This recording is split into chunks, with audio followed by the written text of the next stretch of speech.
Okay, sir, I will share. Uh, Hello, sir. Are you,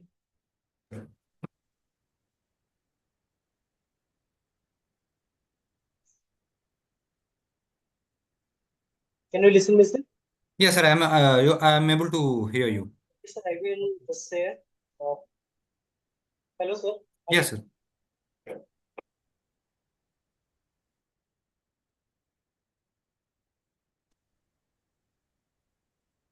Can you listen me, sir? Yes, sir. I'm able to hear you. Sir, I will share. Uh, Hello, sir. Yes, sir.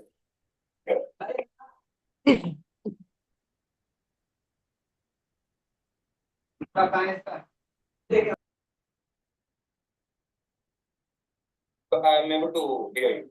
Sir, I will share.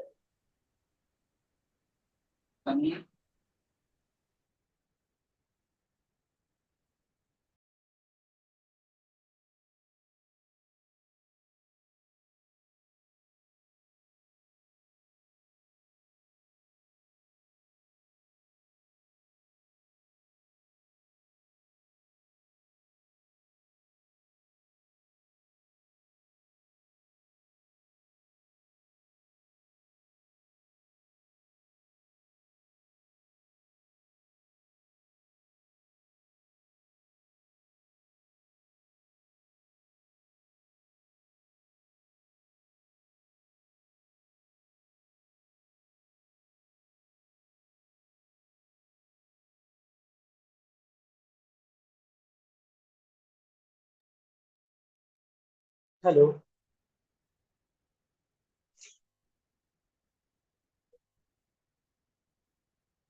Good afternoon, everyone. We are going to start an expert talk on introduction to computer-aided drug design, basics and applications by Dr. Naga Prasad Kopraburi. He is M.Pharm, PhD, FAGE, Associate Professor, Department of Pharmaceutical Chemistry, Sri Adi Chandanagiri College of Pharmacy, Karnataka. Before I will start, I will like to share some short profile about our speaker. Sir, uh, Sir is having his PhD from Wells Institute of Science Technology, that is from Chennai, and he is having computational chemist experience in drug discovery research using various drug designing software, designing, developing, and screening novel small organic molecules for their anti-diabetic, anti-inflammatory, antimicrobial, anti-helminthic, and other pharmacological activities, looking after various UI investigates like IIC, NISPC, and NIRF ranking systems, capable of handling various accreditation system like NAC, NB, and ISO audits. He is having nearly 13 years of experience in designing schemes to synthesize small novel organic molecule in greener way. 13 years of experience in teaching, and he has numerous research articles in reputed journals. And in addition, he is having some YouTube channel that is for computer-aided drug design. We can share the link to the students so they can follow and they can learn a lot from him. And without losing more time, I will like to invite our director, sir, if he is present here. Uh, Sir, are you here? Yeah, I'm here. Am I audible? Yes, sir, you are audible, sir. So I would like to invite Dr. Simanchal Panda, sir, Director, School of Pharmaceutical Sciences, Jaipur National University, to invite our speaker, sir. Sir, please. Very well welcome to you, Dr. Nagaprasad. Thank you, sir.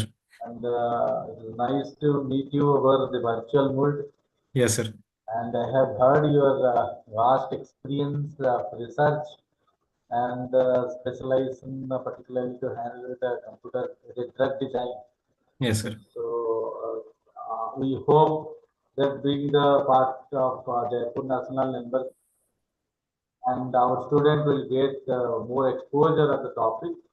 Yes. So the topic is very new, for particularly for pharmacy, but without computer, nothing is there today. Yes, sir.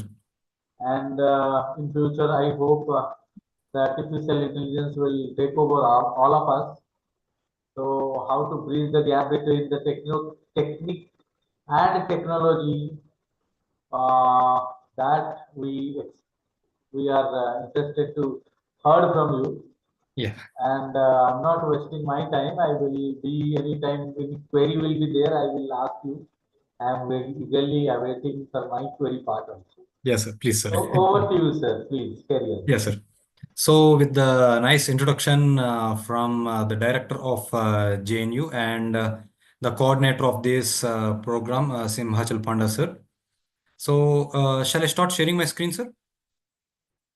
Sir, please, sir. Please, sir.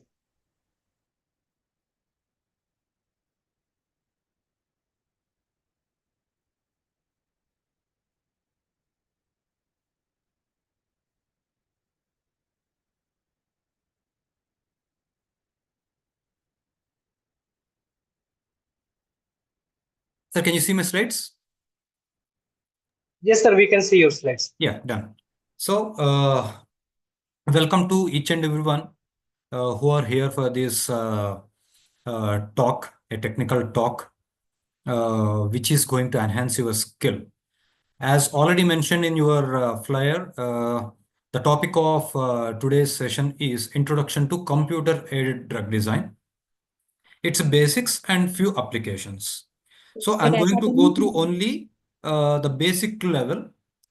Meanwhile, if any one of the audience, the delegates, if they are having any doubts, you can keep on asking me continuously. I will be very happy to solve them.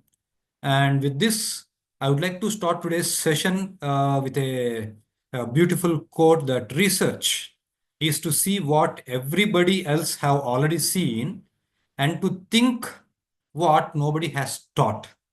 That is exactly called as research. And this particular quote was said by Albert Saint Geoffrey.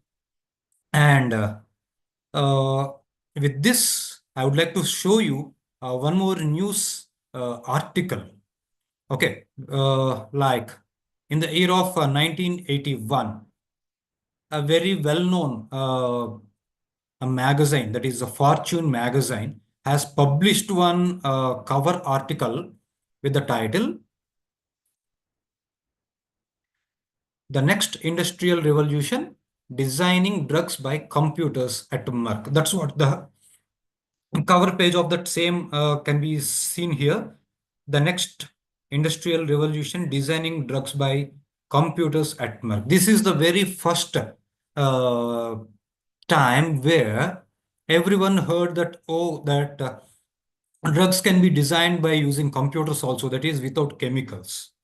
So as of my knowledge, you can see the date even here, October 5th of 1981. This is the this is when this particular article was published in Fortune magazine. So this gave us a very great insights of the involvement of computers into drug design in 1981, when I was not born actually. Okay, so even though, as correctly mentioned by the director, sir, computers are still coming inside our pharmacy field slowly, but even though at industry level, at biotechnology level, at bioinformatics level, these particular computers are being used in drug discovery since 1981. And the next question, which all of you might have, that is, what is CAD? What is CAD? So it's a very easy. If in order to understand what is CAD, let me try to tell you what is drug design first. Drug design is an inventive process of finding new medications based on the knowledge of biological targets. This is a normal drug design. But if we are trying to use computers in this particular process, that is invention process, then it is called as computer-aided drug design. Here, again, you may have a doubt. At which stage or at which point of this process we can use computers? No, there is no any limitation. You can use computers at any stage.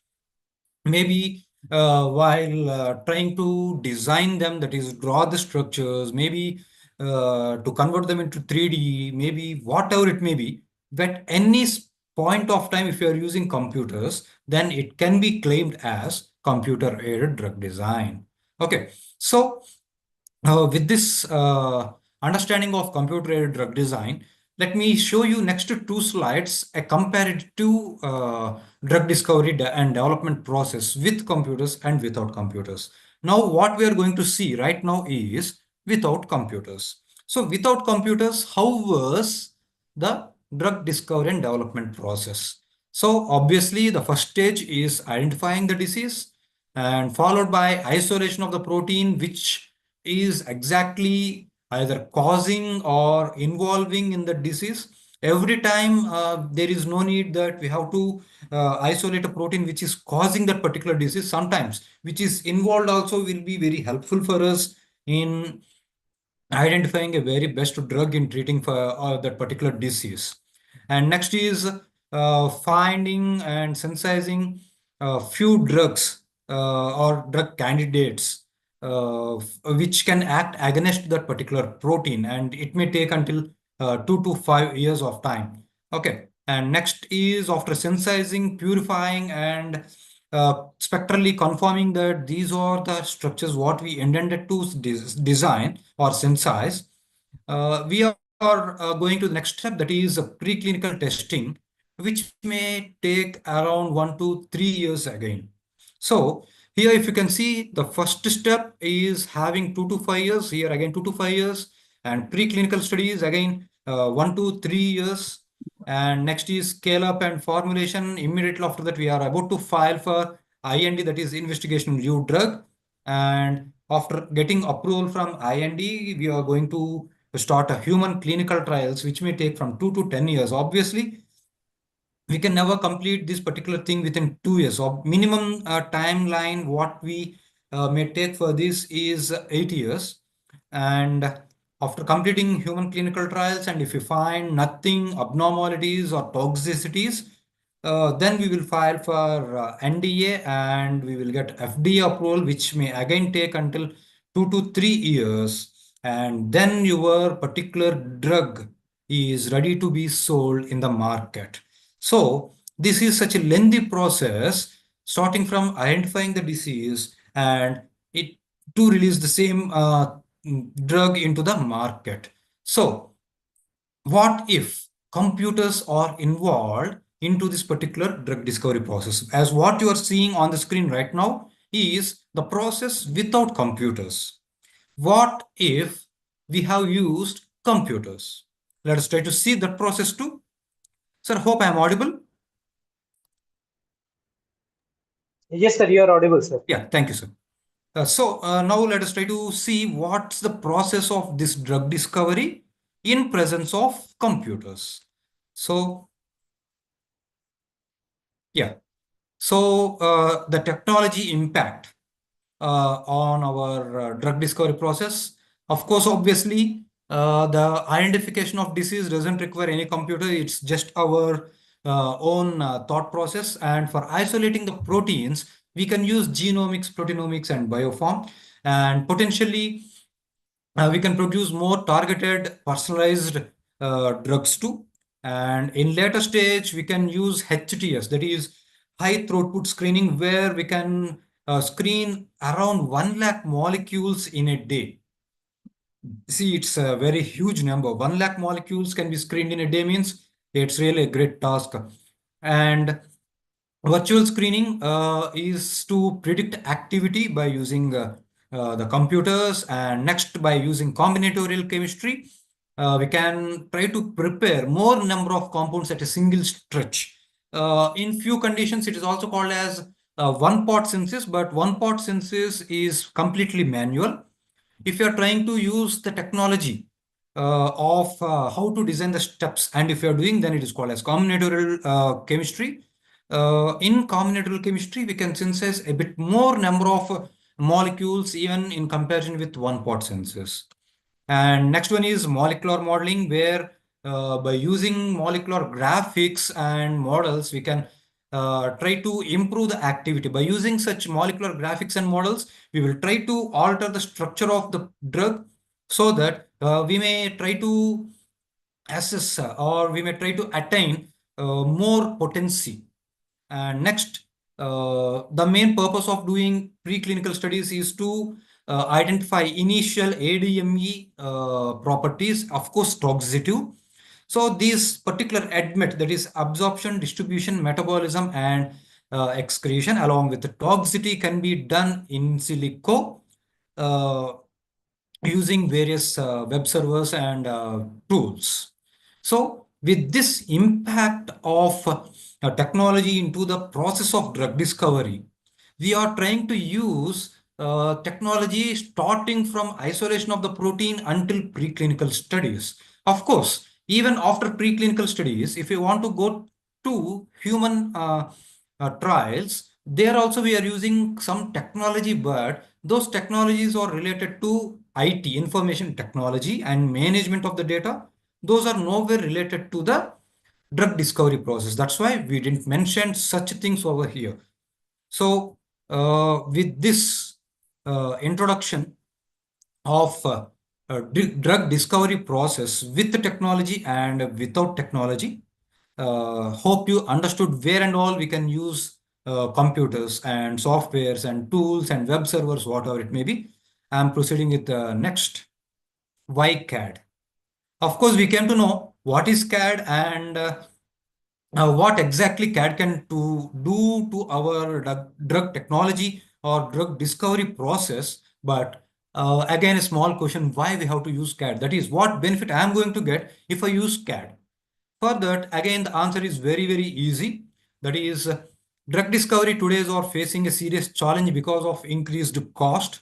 Of course, each and every company, even governments, are trying to spend a lot of amount, and they are pushing that amounts into R&D. But the output, obviously, R&D output can't be measured, and because it also takes a lot of time and a competition. If you want to get rid of these three things, that is cost and time taken, cost, time, and competition. If you want to get rid of all these three, then obviously computer-aided drug design will help you, where you can reduce your cost of your research. You can complete the things a bit faster. And obviously, if you're completing things a bit faster, then you will be in competition. And advantages of CAT: time, cost, accuracy, information about the disease, database screening, and minimal manpower. These are all the advantages. Obviously, manpower, if I come here, a lot of debate can happen in multiple angles. But one thing I can tell, CAD has never made the jobs to be lost. Okay. It's like if I am aware about CAD, I can help the company more so that the number of job opportunities are going to increase actually. Okay. And database screenings, of course, uh, earlier, whatever the experiments was done by various scientists, all those databases will be there, and we can easily access and use the database for our experimentation too. And it is going to be very helpful for us. You will get a lot of information, and accuracy of your research will increase a bit. And as first two topics, as I said, time and cost, we are obviously saving them by using CAD. And success stories of CAD, of course, there are many, many, many, many, but I have mentioned only few. Before showing the next slide, where I have mentioned few drugs, all of us might be knowing the very, very recent success story of the CAD, that is COVID vaccine. Within 6 months to 8 months duration, many companies around the world were able to give or release these vaccines into the market, and it was made possible only because of CAD. So CAD cannot be removed as such from the drug discovery process today. It plays a very crucial role when such an epidemics are hitting our human community. And these are some more examples like tirofiban, sequinavir, ritonavir, indinavir, dorzolamide, and captopril. These are all few drugs which are very well known for us, which were also invented, discovered, and released into the market by using CAD tools. So again, if you ask me at which part of their discovery they have used these computers means, obviously it will vary from drug to drug. They can use at any place, they can use n number of tools too. That is the reason why these are called as the success stories for computer-aided drug design. And now coming to types of computer-aided drug design. As I said earlier, the computer-aided drug design purely depends upon the information. Information. If you are not having information with you, it means like computers are useless. Obviously, if you want to run some program over there, you have to give some input, like a structure of the drug, structure of a protein, or something else. If you give some input, the computers, the programs will try to run based upon the information what you have given, and they will give you the output. So, basically, the computer-aided drug design based upon two sorts of information, that is the structure of the target protein and structure of the ligand. These are the basic information what a computational chemist needs to perform computer-aided drug design. Okay, so here, for example, consider the structure of the protein is known, the structure of the protein is known, and structure of protein is unknown. What we can do? The same is the case with ligand structure, known and unknown. What if I know both the structures, that is the structure of the protein and structure of the ligand? Then I can choose structure-based drug design, like performing protein ligand docking. Okay. Coming to the second possibility, I don't know the structure of protein, but I know the structure of ligand. Then I can go with ligand-based drug design. Like we can go with either pharmacophore modeling or else QSAR studies. QSAR is a very, very, very typical study. There are several types of QSR studies too, like 2D QSR, 3D QSR, 4D QSR, 5D QSR. There are until 7D QSR, it's possible. But still, uh, the availability of software or tools are very much limited. If you want to do 2D QSR, you can get even free tools. 3D QSR, of course, you can get, but very limited. From 4D QSR, you can't get any tool because those are still available at developer modes only.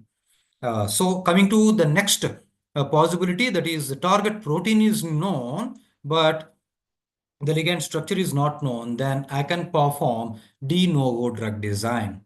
De novo drug design. And what exactly this de novo drug design we are going to see in our next slides, obviously. And if we have no experimental data, CAD is of no use. Obviously, I said, if a computer need to work on something, work for you, then you are supposed to give some input. If you are not ready to give input, if you are not having any input with you, even though you are having excellent programs with you, excellent codes with you, obviously those will be useless. That's what I'm trying to tell here in the fourth option, that is CAD will be of no use if you have no experimental data. And structure-based drug design versus ligand-based drug design. Here, I would like to inform you some more information like target information. In case of structure-based drug design, we are going to get the 3D structure of the target protein from either X-ray crystallography or NMR. And if we are not having either the X-ray crystallography or NMR data with us, that is the 3D structures, then we do have one more option with us, like uh, a modeling, where we can uh, try to design the 3D structure of the protein. But here the limitation is you should be having information about the amino acid sequence. If you have amino acid sequence with you, but you don't have the exact 3D structure, in that case, we can do some modeling studies and we can try to develop the 3D structure. Whereas in case of ligand-based drug design, the target protein structure is not required, because we will choose ligand-based drug design only when the structure protein is not known. When we have only the structure of ligands, we are going to choose this. The focus is going to be on binding site in case of structure-based drug design, whereas in case of ligand-based drug design, we are going to focus on ligand properties. Key techniques are like molecular docking, molecular dynamics, simulations, or fragment-based drug design. Whereas in case of ligand-based drug design, we are going to use pharmacophore modeling, QSAR, or similarity-based methods. Applications ideal for well-studied targets where the structural data is well established and available, whereas suitable for scenarios where ligand data is rich but structural data is absent. That is the structural data of the protein. What exactly it was mean over here is, if I don't have uh, the structural data of the protein, then I will choose ligand-based drug design. Here, the limitations are like we are purely dependent upon the protein structure. If it is not there, we are not going to choose structure-based drug design, and the structure-based drug design opportunities will become zero. And at the same time, binding site data. We don't know whether the binding site, what we have tried to identify is the exact site or not. So the data again uh, makes molecular docking further more limited. And coming to ligand-based drug design may not account for dynamic changes, because we are trying to do this only based upon the ligand properties, not based upon the structure of the protein. And that is the reason why we may not be able to account for the dynamic changes which are happening inside our human body in reality, in live. So this is the limitation for ligand-based drug design. So the workflow of the computer-aided drug design will be like this, like either through ligand-based drug design or structure-based drug design, we are going to give input of few molecules over here. And these molecules are going to be applied through few filtering rules, few filtering rules like drug likeliness, lead likeliness, toxicity, pains, ADME. Even though one particular drug, for example, if I would like to tell one particular ligand what you have drawn is showing a very, very, very perfect activity in your molecular docking studies. But for example, if it is having extreme toxicity, then obviously it can't be a drug. Okay, so we can't finalize the list of drugs only based upon the docking score, or else the output what we have got from ligand-based drug design, that is QSAR studies. We also should be considering many filtering rules like drug likeliness, lead likeliness, toxicity should be less. It should not be any pains, and it should not have any ADME. It should have very good ADME properties. And after filtering, after applying all these filtering rules, we will perform a re-ranking. We will perform a re-ranking. What does this re-ranking means? Means we will perform the docking or QSAR studies again to re-rank them, and the top of those re-ranked compounds will be synthesized and will be selected for in vitro assay. And based upon the result, what we are getting in this in vitro assay, those compounds we are going for further studies. Those compounds only will be taken to further studies. This is the workflow of computer-aided drug design. If you see, Until this re-ranking, everything was done only using computers. The first time where we are using the wet lab is after re-ranking and selection of these compounds, then we are synthesizing and we are going for in vitro assays. There we are, first time we are getting into the wet lab. And if you want to see the three different categories of the drug design, what I have mentioned in my earlier cubicles, one by one, let us start with ligand-based drug design.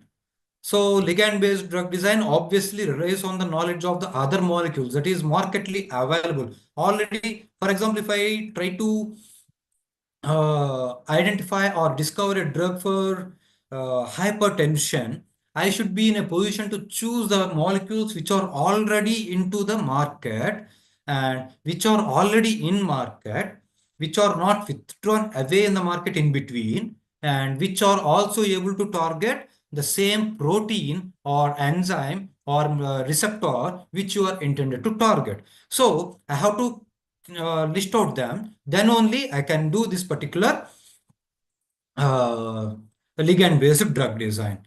So the very first one is pharmacophore modeling. In pharmacophore modeling, what we are trying to do is we are trying to identify the structural characters. We are trying to identify the structural characters of the markedly available drugs, and we will try to design our molecules based upon the same characters. For example, if you see here in this small image, what I have shown, I would like to zoom this so that you can easily understand. So here, if you see,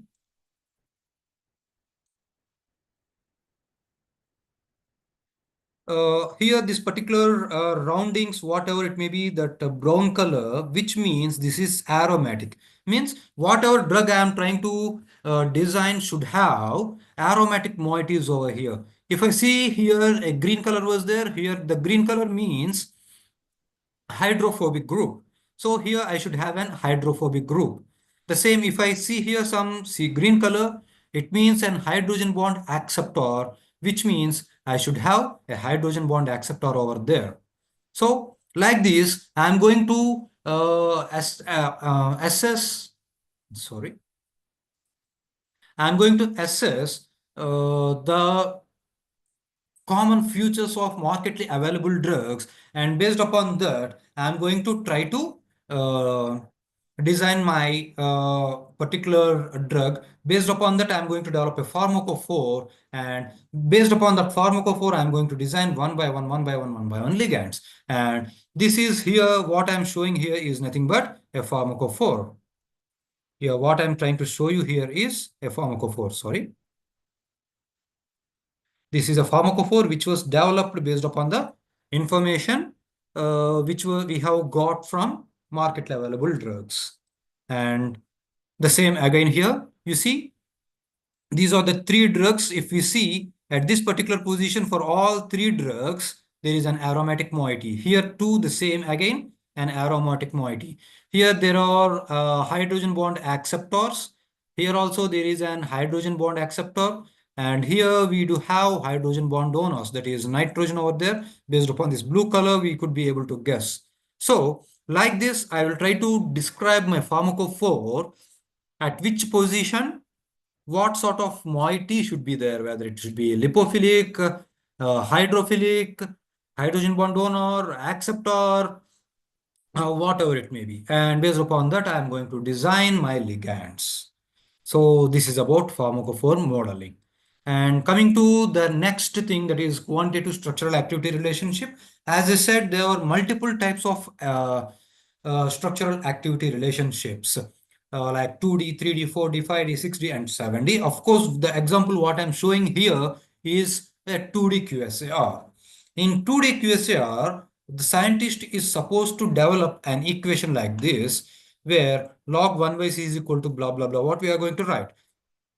As per the QSAR, log 1 by c is believed to be the biological activity. So we are trying to write down biological activity of the particular ligand by using this a formula. And this formula can be developed uh, after calculating the physicochemical properties of the drugs what you have designed. Here, coming to QSAR, you need to prepare two set of molecules. You have to prepare two sets of molecules. One set is going to be your training set, and second set is going to be your test set. Training set is nothing but you are going to develop the QSAR equation based upon this training set. That is, these particular training set of molecules are markedly available or approved drugs. After, by using this particular set of drugs, after developing the QSAR equation, 2D QSAR equation, then you are about to apply that same equation to the test set. If the molecules are passing through that equation, then you will classify them as test passed, and those sort of molecules might have the intended activity.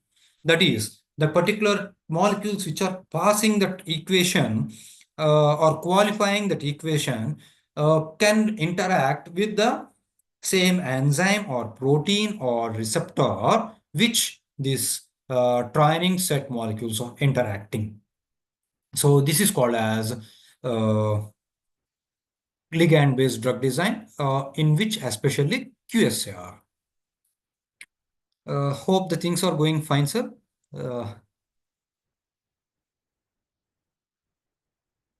Yes, sir. Yes, sir. Yes, Yes, sir. sir. Yeah. Please, thank you, sir. So, as we have completed ligand-based drug design, now let us try to enter into the structure-based drug design. Structure-based drug design. As we have already tried to classify structure-based drug design means we are going to have the information about the 3D structure of the protein and the 3D structure of the ligands.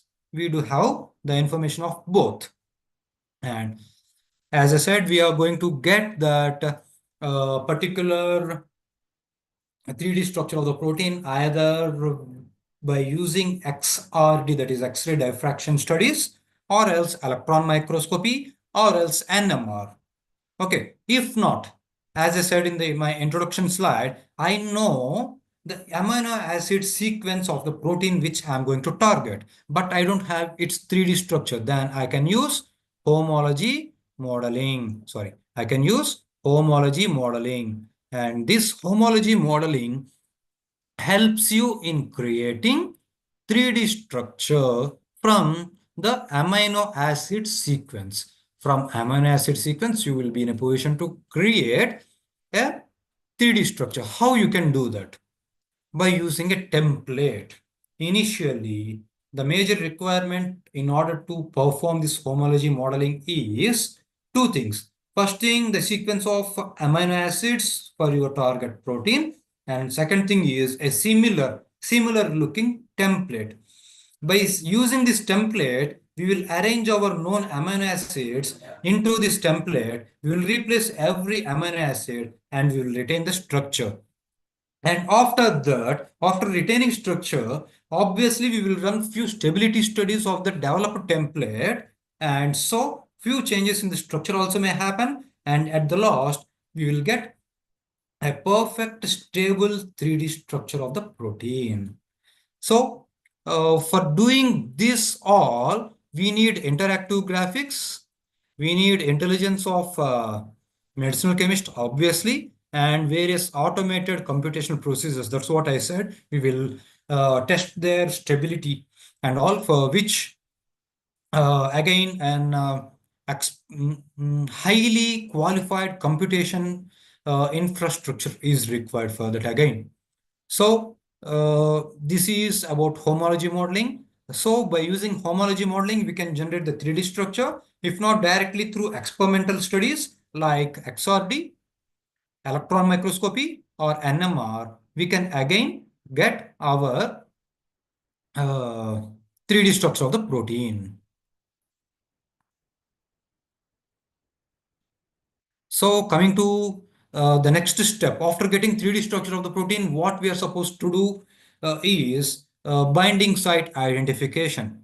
So binding site identification is a very, very, very biggest task for every computational chemist. You believe me or not? Actually, even though the drug candidate is very, very excellent, if the computational chemist who is sitting over there is not able to identify a perfect binding site, then obviously your drug discovery process will fail because you won't get the correct docking results.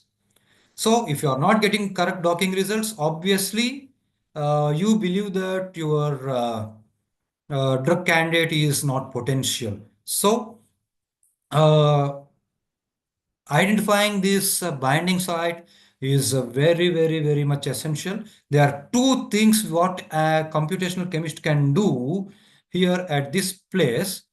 That is like relying on the one's knowledge.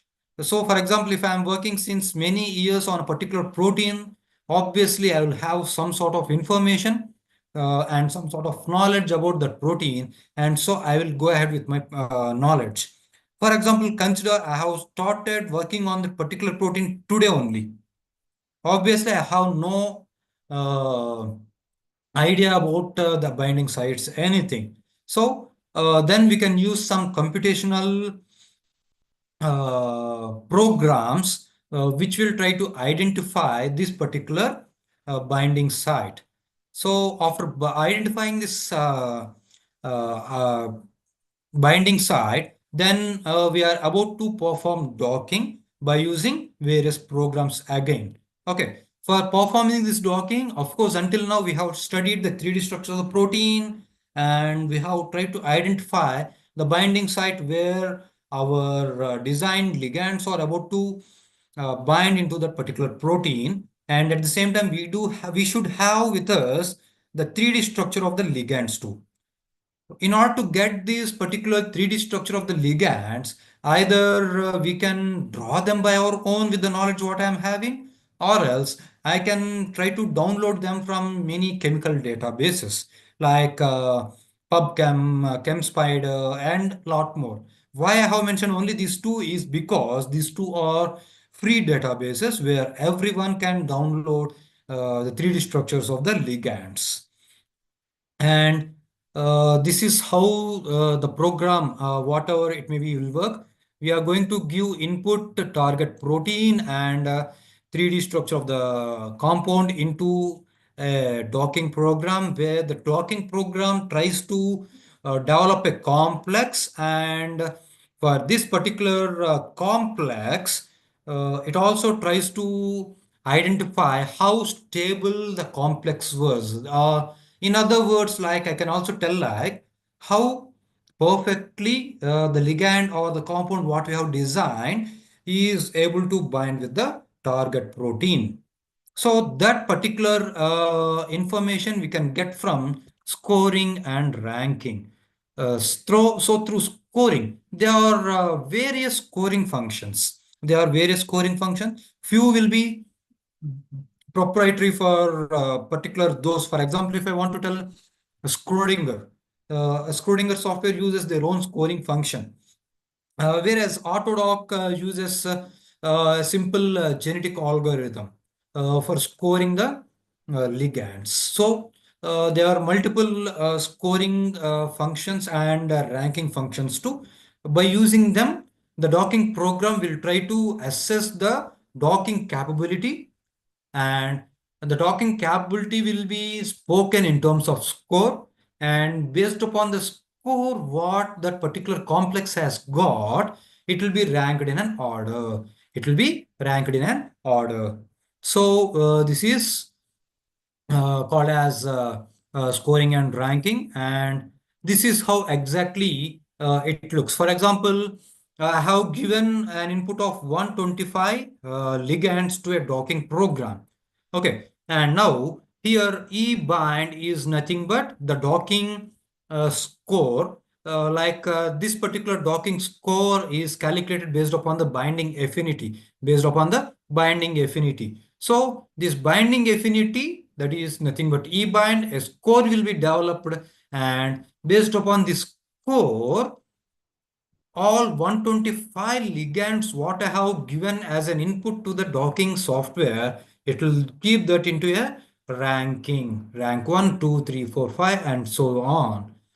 So now it is up to me again whether I should choose the top 1, top 5, top 10, top 25 based upon the scores and based upon the knowledge what I am having about that particular docking process.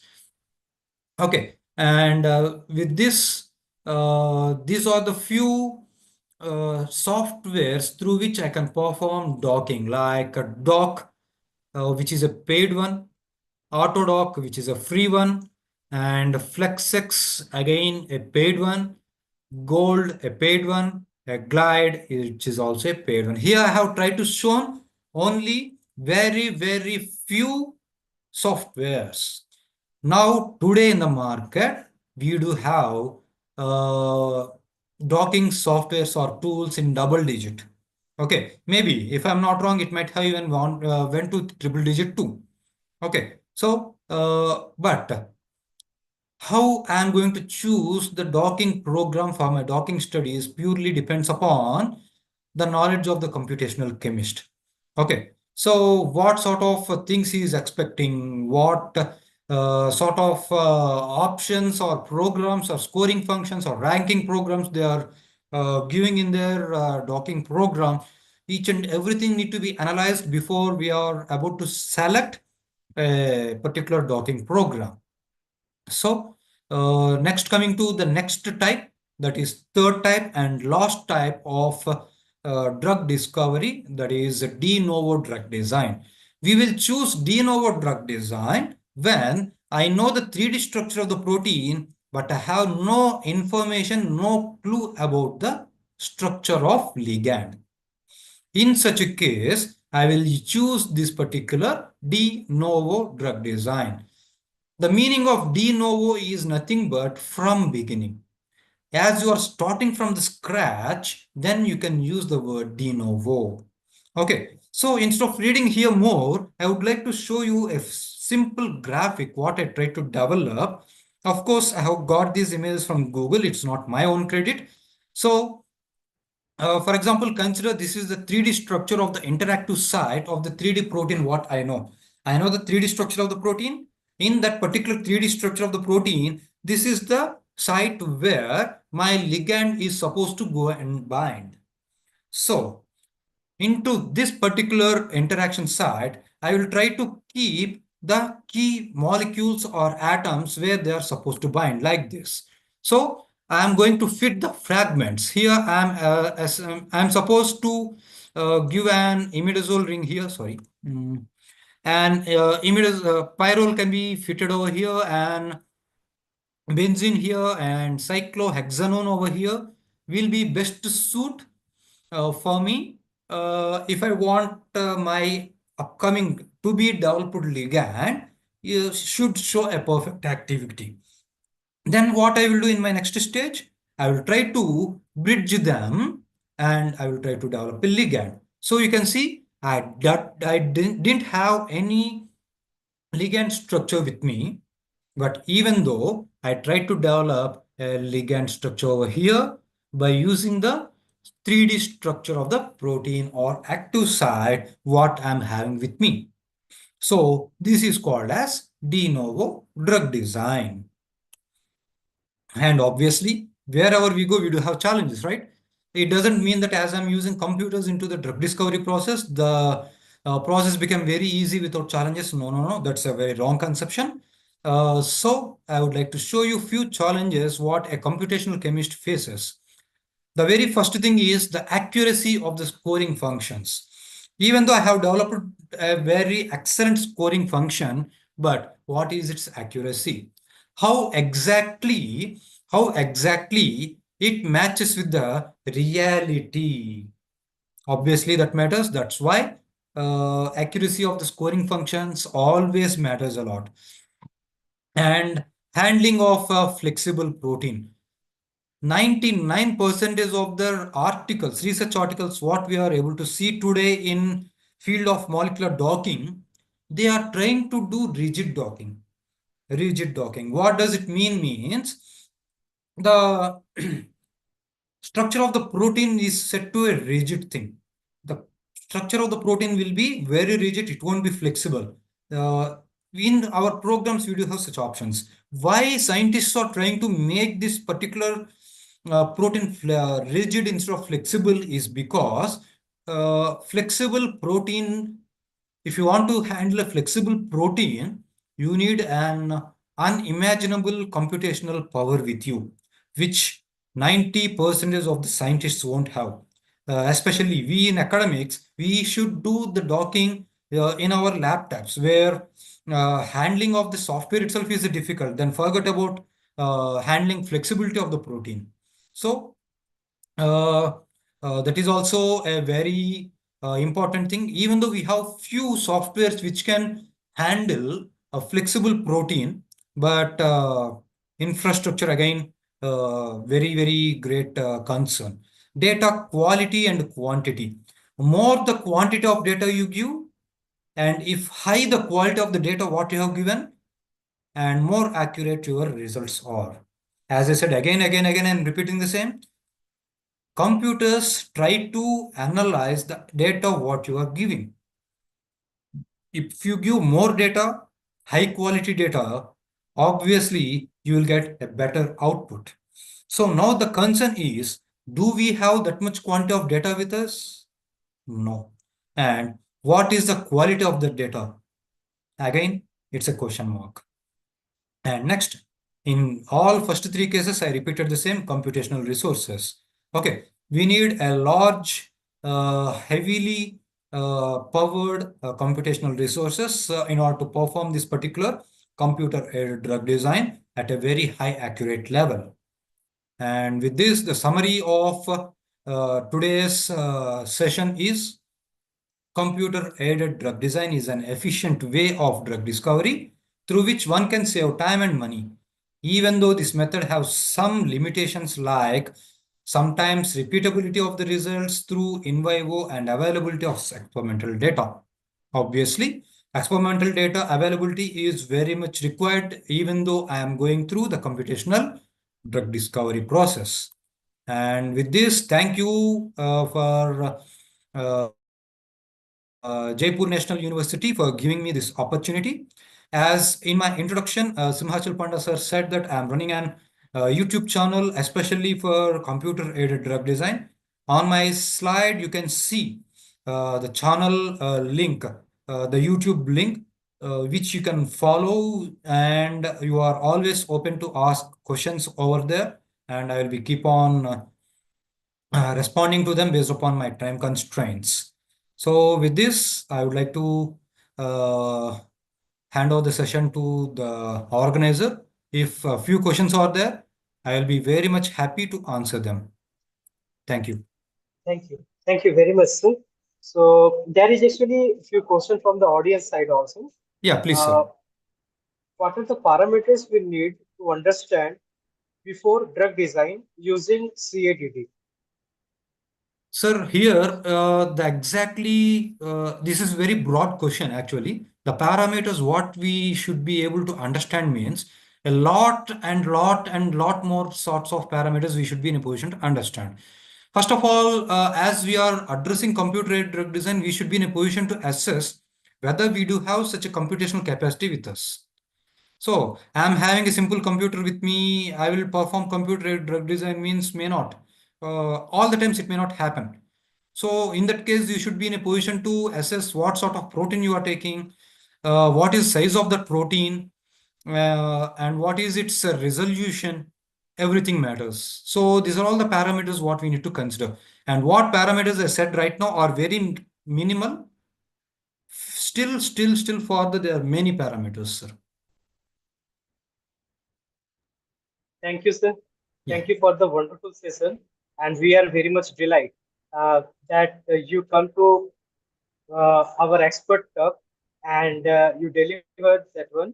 And we are very much happy No to more get you. questions, And Dr. without, with, Sir, I think yes, sir. Director sir is trying to address. Yes, yes, yes, sir. Simanchal? Yes, sir. No more questions from the audience. I think Dr. Manisha is there. Dr. Manisha, Manisha Madam has given the question. yeah, please Yes, go ma'am. for. You can also ask.